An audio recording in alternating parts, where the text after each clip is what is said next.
अस्सलाम वालेकुम। मैं हूँ डॉक्टर शबाना नाज, मास्टर्स इन न्यूरोमस्कुलर और पहचान टीवी देखने वालों को मेरा बहुत-बहुत सलाम। और शफ़क़ जाफ़री, आप कैसी हैं? आप लोगों के साथ मेरी बहुत सारी वीडियोज़ शेयर हुई हैं जिसमें हमने वेट के बारे में बात किया था, वेट रिडक्शन कैसी होनी है, वेट स्टक क्यों हो जाता है, इन सब के बारे में हम बात कर चुके हैं। लेकिन अब एक ऐसा मौका आ रहा है जिसके लिए हमें बात करना बहुत ज़्यादा ज़रूरी है। आई होप कि आप सब लोग भी इंतज़ार कर रहे होंगे क्योंकि ये वो मंथ है, ये एक ऐसा हमारा जो है वो मुक़द्दस महीना है, होली मंथ है जिसकी वजह से जो है हम सब के लिए स्पेशल हम लोग तैयारियां कर रहे होते हैं कि किस किस तरह से हमने इस महीने में बहुत सारी चीजें करनी होती हैं। सबसे अहम चीज जो है वो है इबादत। इबादत, रोजा जो है कि इसमें हमने बहुत सारी ऐसी चीजें ऐसी प्लान की हुई होती हैं कि जिसके तहत जो है वो हमारे माइंड में बहुत कुछ चल रहा होता है कि हमने ये करना है। तो मैंने सोचा कि आज जो है वो मैं आप लोगों के साथ कुछ डाइट के बारे में थोड़ा-सा शेयर कर दूँ, क्योंकि अक्सर औक़ात ऐसा होता है कि हम लोग सब कुछ कर रहे होते हैं, खा भी रहे होते हैं, लेकिन क्या होता है कि कुछ ऐसी हम बद-एहतियातियाँ कर लेते हैं, कुछ ऐसी चीज़ें जो हैं वो हमसे गलती हो जाती है जिसकी वजह से जो है हमें फर्दर रोज़ा रखने के लिए प्रॉब्लम शुरू हो जाती है, या हम बीमार हो जाते हैं, या हमें वीकनेस हो जाती है, और भी बहुत सारे ऐसे प्रॉब्लम हो जाते हैं जिसकी वजह से जो एक्चुअल हमारा रोज़े का महीने का मकसद है कि जिसमें हमने रोज़ा रखना है अपने अल्लाह पाक को खुश करने के लिए और उसके साथ-साथ इबादत करनी है, तो वो सारी चीज़ें जो हैं वो हमारी रह जाती हैं। इस होली मंथ में हमारी थोड़ी-सी जो है वो लैक ऑफ नॉलेज कह लें, या फिर ऐसा कह लें कि थोड़ी-सी बद-एहतियाती की वजह से, तो हमने इसी सिलसिले में जो है मैंने सोचा कि मैं पहचान टीवी वालों को एक थोड़ा-सा हम कुछ, वैसे तो माशाल्लाह से सारे लोगों को, क्योंकि सब मुसलमान हैं और उन सबको पता है कि हमने क्या-क्या खाना है, क्या-क्या नहीं खाना, लेकिन as a medical point of view से मैं आपको कुछ थोड़ी-सी चीज़ें जो है वो ब्रीफ करना चाहती हूँ।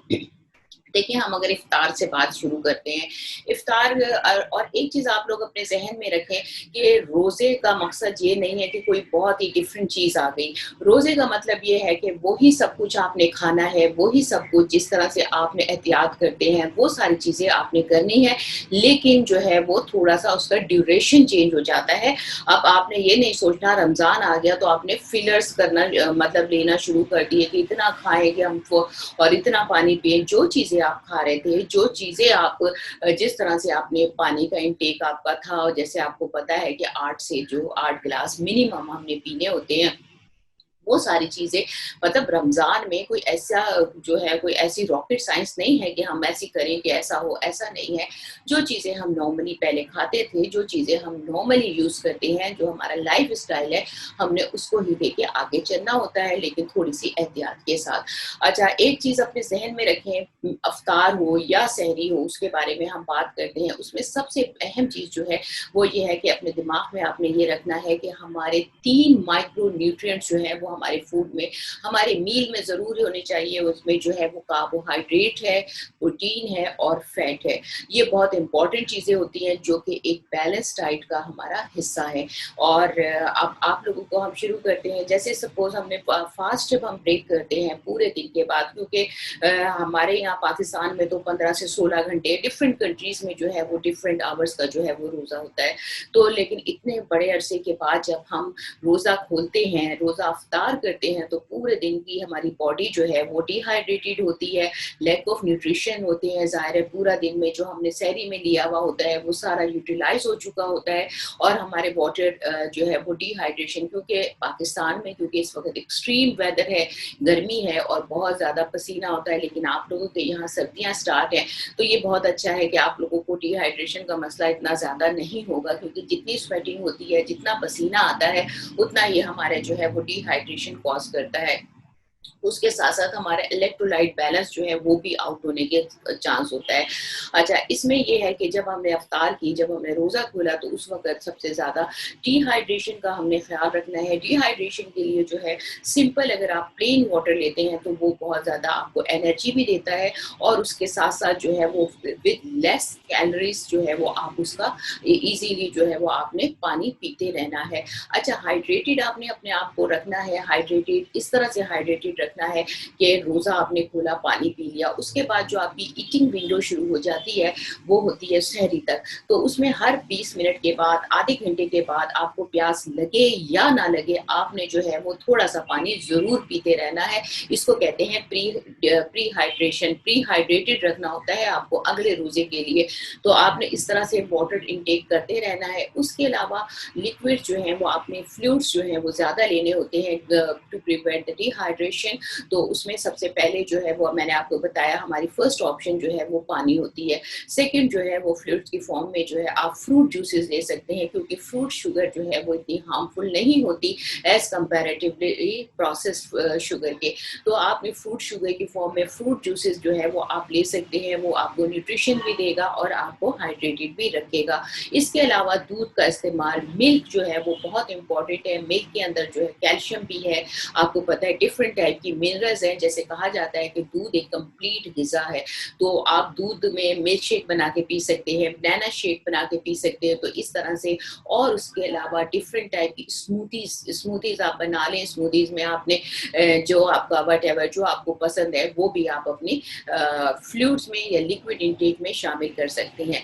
इसके अलावा जो सेकंड पार्ट होता है फ्लूइड्स का, उसमें आपने सूप यूज़ कर सकते हैं। सूप में जो है आप इसमें सूप के अंदर आपको हाइड्रेशन भी मिल जाती है, क्योंकि उसमें लिक्विड जो कंटेंट है वो भी होता है, और उसके अलावा उसके अंदर आप डिफरेंट टाइप की वेजिटेबल्स जो हैं वो आप काट के डाल सकते हैं। जैसा कि आप सब लोगों को पता है कि वेजिटेबल्स जो हैं, वेजिटेबल्स के अंदर ना ज़्यादा मिकदार में कार्ब्स होते हैं, ना ज़्यादा मिकदार में जो है फैट होती है। उसमें जो है वो आपको प्रोटीन मिलती है, उसके अलावा मिनरल्स एंड वाइटामिन्स का खजाना होता है सब्जियाँ। तो आप जितनी ज़्यादा सब्जियाँ डाल के आप जो है वो कोई सूप बना लेते हैं, उस सूप से क्या होगा, आपको मिनरल भी मिल रहे हैं, आपको विटामिन भी मिल रहा है और आपको पानी भी मिल रहा है। इस तरह से आपकी हाइड्रेशन भी हो गई और आपकी न्यूट्रिशन भी हो गई। तो आप अपने खाने में पानी के साथ जो है वो सूप भी यूज़ कर सकते हैं, फ्रूट जूसेस भी यूज़ कर सकते हैं, मिल्क भी।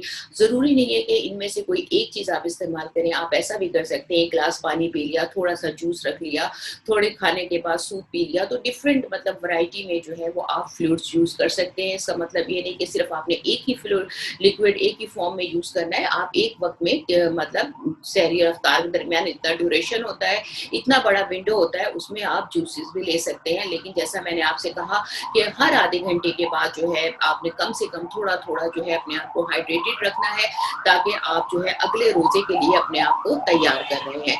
ये तो तरीका हो गया आपके अपने आप को हाइड्रेट करने का। अच्छा, सेकंड जो आ जाता है वो है न्यूट्रिशन। न्यूट्रिशन में क्योंकि हमें न्यूट्रिशन की ज़रूरत होती है, पूरा दिन हम लोग लेबर्स भी हैं, उसमें डिफरेंट टाइप के प्रोफेशनल लोग भी होते हैं, फिर हाउसवाइफ्स भी हैं, बहुत सारे लोग हैं, बच्चे हैं, बड़े हैं, जिनको काम करना होता है। काम करने के लिए आपको सबको पता है कि हमारी बॉडी में एनर्जी की ज़रूरत होती है, और एनर्जी हमारी बॉडी में कहाँ से आती है? ग्लूकोज़ में। और ग्लूकोज़ कहाँ से आता है? जो फूड जो है, जो कार्ब्स जो फूड हम इनटेक करते हैं, वही फूड कन्वर्ट हो जाता है ग्लूकोज़ में, और वही ग्लूकोज़ हमारे सेल्स को एनर्जी देता है। तो आप ये सोचिए कि हमारी बॉडी के लिए कार्ब्स कितने इम्पोर्टेंट है। लेकिन आपने इसमें ऐसा करना है कि जब भी आपने न्यूट्रिशन के सब, जैसे कि हमारे यहाँ ट्रेडिशनल है कि हम लोग खजूर से रोज़ा खोलते हैं। तो खजूर से रोज़ा खोलने के लिए खजूर में, क्योंकि खजूर में 70 to 90% जो है वो कार्ब्स होते हैं उसके अंदर फाइबर्स है, कॉपर है, मैग्नीज है और आयरन।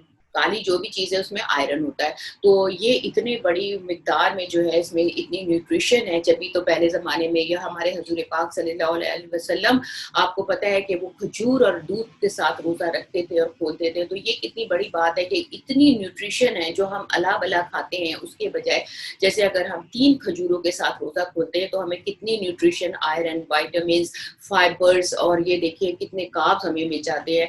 तो आपने रोज़ा जो है वो खजूर से खोलें ताकि आपको न्यूट्रिशन मिल जाए। उसके अलावा न्यूट्रिशन में जो है वो आपने, जैसे मैंने आपको बताया, बैलेंस डाइट है। बैलेंस डाइट में आपने कॉम्प्लेक्स जो कार्ब्स हैं यानी स्टार्ची फूड्स हैं वो लें, आप वेजिटेबल्स लें, आप अपने जो है डिफरेंट टाइप के फुल ग्रेन में होल ग्रेन, जैसे होल ग्रेन व्हीट का जो है वो आपने ब्रेड लेना है, होल मल्टीग्रेन ब्रेड आप लें, बजाय इसके कि आप रोटी खाएं। रोटी के अंदर कार्ब ज़्यादा होते हैं, लेकिन इसके अंदर जो है वो न्यूट्रिशन है। आपने आपने फुल ग्रेन होल ग्रेन जो है वो ये लेनी है न्यूट्रिशन में, उसमें ब्रेड ले लें आप, सीरियल्स आते हैं डिफरेंट टाइप के होल ग्रेन के, उसके अंदर आप थोड़े से फ्रूट्स मिक्स कर दें। फ्रूट्स में ये है कि आप जो फ्रूट आपको पसंद है या जो सीजनल फ्रूट है, और अगर डायबिटिक पेशेंट्स हैं तो वो उस हिसाब से जो है उसमें शुगर है, उसमें फ्रूट्स ऐड कर सकते हैं।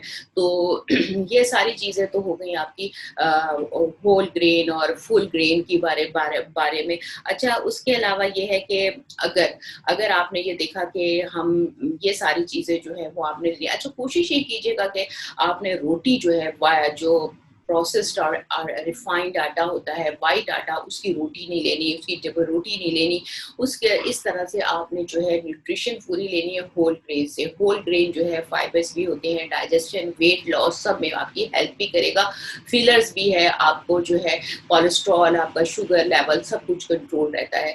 तो ये तो हो गया आपके खाने का पोर्शन जिस तरह से आपने लेना है। ड्राई फ्रूट्स में जो है वो आप, जैसे मैंने आपको बताया, ड्राई फ्रूट्स में आप खजूर जो है वो आप लेते हैं फ्रूट हमारे यहाँ पे। इसके अलावा आप इसमें एप्रिकॉट जो है वो बहुत ज़्यादा फ़ायदेमंद चीज़ है, एप्रिकॉट आप कर सकते हैं। बादाम जो है वो थोड़े से क्रश करके, ये सारे ड्राई फ्रूट्स आपने रख लिए या जैसे भी आपको टेस्ट पसंद हो, या फिर आपने सीरियल लिया उसके ऊपर ये चीज़ें छिड़क दी। ये सारा ना सिर्फ के हेल्दी फूड है, आपका वेट भी नहीं बढ़ाएंगे, आपका कोलेस्ट्रॉल भी नहीं बढ़ाएंगे, और आपका ब्लड प्रेशर, शुगर सब कुछ कंट्रोल रखेंगे। और दूसरी चीज़ ये है कि इसमें एक अहम चीज़ आपको बताऊंगी, क्योंकि आप लोग अगर फ्राइड चीज़ें लेते हैं, एक दिन ले ली, 2 दिन ले ली, तो फ्राइड चीज़ लेने से ये होगा कि आपका कोलेस्ट्रॉल लेवल जो है फ्लक्चुएट कर सकता है, फैट आपके जिस्म में अकोमुलेट होगी। अगर आप दुबले हैं और फिर आप ये सोचते हैं कि मुझे कोई फ़र्क नहीं पड़ता, लेकिन आपके बॉडी की जो BMI है वो तो एक अलग चीज़ है, लेकिन उसके अलावा ये जितनी भी फैट आप लेते हैं वो आपकी जो है वो अगर बॉडी में जमा होती है तो वो, इसका ताल्लुक वेट से नहीं। अक्सर बहुत दुबले पतले लोग होते हैं लेकिन उनका कोलेस्ट्रॉल लेवल जो है वो बहुत हाई हो जाता है। तो आप लोगों को सिर्फ ये कहना है कि आप लोग चाहे आपका दुबला है बॉडी या आप हेल्दी है, आप बहुत ज़्यादा फैटी हैं, ओबीस है, तो इसका मतलब ये नहीं कि सिर्फ ओबीस लोग जो है वो जो फ्राइड चीज़ों से एहतियात करें, बल्कि वो लोग जो कि दुबले पतले हैं उन्हें भी इन चीज़ों को अवॉइड करना है। क्योंकि ओल्ड पेशेंट को, बच्चों को, क्योंकि ये सारी चीज़ें जो है आप रोज़ लेंगे फ्राइड चीज़ें तो इससे आपको चर्बी अकोमुलेट होगी, आपका कोलेस्ट्रॉल लेवल हाई होगा, आपका ब्लड प्रेशर हाई हो सकता है। और फिर ऐसे लोग, और आपने इसमें एक चीज़ बहुत अहम है कि आपने हाई शुगरी फूड, बहुत ज़्यादा मीठा खाना, वो भी आपके लिए नुकसानदेह है। बहुत ज़्यादा नमक का इस्तेमाल जो है वो जो है वो नुकसानदेह है। बहुत ज़्यादा स्पाइसी चीज़ें जो है वो भी नुकसानदेह है। और ये सोडा ड्रिंक्स, कार्बोनेटेड ड्रिंक्स जो हैं ये आपने नहीं पीनी है अपने रोज़ा खुलने के बाद। आपका मैदा जो है वो ऑलरेडी खाली रहता है पूरा दिन, और उसमें इतनी एसिडिटी हुई भी होती है। अगर आप लोगों ने इसमें जो है ये एसिडिक ड्रिंक्स लिए तो आपको जो है वो मैदे का प्रॉब्लम या अल्सर अगर है तो वो ज़्यादा एग्रीवेट हो सकता है। तो कोशिश करें कि इन चीज़ों को अवॉइड करें। दही का इस्तेमाल करें। दही, जैसा कि आप जानते हैं कि बहुत ज़बरदस्त न्यूट्रिशन होती हैं उसके अंदर आयरन भी है, उसके अंदर अपना ये क्या कहते हैं, कैल्शियम बड़ी मिकदार में है, फिर उसमें आपको पानी भी मिलेगा। तो ये सारी चीज़ें जो हैं वो हेल्दी फूड्स हैं जो आप ले सकते हैं, और ये आपकी हेल्थ के लिए बहुत इंपॉर्टेंट है। अच्छा, उसके बाद जो सबसे इम्पोर्टेंट बात ये होती है कि अक्सर लोग जो है वो ये सोचते हैं कि उन्होंने रमज़ान में क्योंकि रोज़ा रखा हुआ है, ना हम एक्सरसाइज कर सकते हैं, ना वह वॉक कर सकते हैं। ये बड़ी गलत बात है, मिसअंडरस्टैंडिंग है। जितना हमें आम दिनों में अपनी वॉक की, एक्सरसाइज की ज़रूरत होती है, इसी तरह रमज़ान में भी जो है आपको वॉक और एक्सरसाइज की ज़रूरत होती है। आपने जो है आपने रोज़ा खोल लिया, रोज़ा खोलने के बाद आपने नमाज़ पढ़ने के बाद थोड़ी देर 20 मिनट 25 मिनट जो है वो आपने वॉक करनी है। उसके बाद जब आपके खाने में 2 घंटे का गैप हो जाए तो उसके बाद आप हल्की-फुल्की जो है वो आधे घंटे की एक्सरसाइज ज़रूर करें। इससे जो है वो आप हेल्दी रहेंगे, फिट रहेंगे, आइडियल बॉडी वेट मेंटेन रहेगा, ब्लड प्रेशर मेंटेन रहेगा, शुगर मेंटेन रहेगी। हार्ट पेशेंट के लिए बहुत ज़रूरी है। ये बहुत अहम चीज़ें हैं जो आपने करनी है, और आई होप कि ये काफ़ी है आप लोगों को समझाने के लिए। आप सब लोग समझदार हैं, ऑलरेडी आप सबको नॉलेज है, लेकिन ये है कि हमने थोड़ा-सा आपको एक क्लू दे दिया, थोड़ी-सी एक आपको इन्फॉर्मेशन दे दी, और आई होप कि ये काफ़ी हेल्पफुल होगी। बाकी ये है कि अगर आपको कोई भी ऐसी चीज़ हमसे पूछनी है, इन्फॉर्मेशन लेनी है, तो आप ज़्यादा से ज़्यादा कमेंट सेक्शन में पहचान टीवी पे आप अपनी राय दें और आप हमसे सवाल पूछें। हमें बहुत खुशी होगी अगर हमारी वजह से किसी एक इंसान को भी सहूलत हो जाती है, तो हमारा मकसद जो है वो हल हो जाता है। बाकी रमज़ान मुबारक जो है वो अब शुरू होने वाला है। हमारे पाकिस्तान में तो एक ही दिन है और फिर दुआओं में याद रखिएगा, रमज़ान का बाबरकत महीना है और हमारी कोशिश है कि हम इसमें आपको ज़्यादा से ज़्यादा इन्फॉर्मेशन देते रहें। नेक्स्ट आप लोगों की जो भी होगी हमारे पास कमेंट सेक्शन में जो सजेशंस होंगी या जो आप चीज़ पूछना चाहते हैं, हम उस पे नेक्स्ट जो है वो आपको सेशन देंगे, नेक्स्ट आपको इन्फॉर्मेशन देंगे और कोशिश करेंगे कि आपकी प्रॉब्लम्स जो हैं वो हम सॉल्व कर सकें। बाकी ये जो वीडियो है इसको आप ज़्यादा से ज़्यादा जो है वो शेयर करें ताकि आप लोगों की वजह से वो लोग जो कि इन्फॉर्मेशन नहीं ले सके, आप भी इस सदका जारिया में शामिल हो जाएँ। जज़ाकल्लाह, दुआओं में याद रखिएगा। Thank you very much.